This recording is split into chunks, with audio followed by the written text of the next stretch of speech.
Brought to you by TechnoSpark 20 series smartphones. I'm superhuman.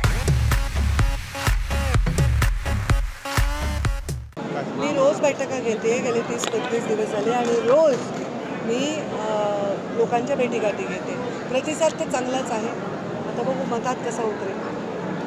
ताई, तुम्ही परवा भाषणात जे नाशिकच्या जागेवरून उल्लेख केला की प्रीतमताईला मी नाशिकवरून उभा करेल, तर बऱ्याच ठिकाणी असं समज झालं की लोकसभाच्या निवडणुकीला तुम्ही त्यांना उभा करताय.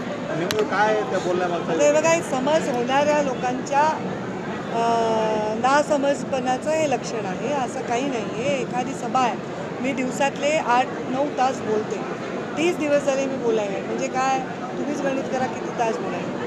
एखादा विषय सहज बोलून लाईटली बोलला मी की प्रीतमताईंची उमेदवारी 10 वर्ष खासदार आहेत, त्यांची म्हणजे त्यांना न देता मला दिली, तर ताईंचं सासर तिकडे आहे, नाशिकला पाठवून देऊ त्यांना.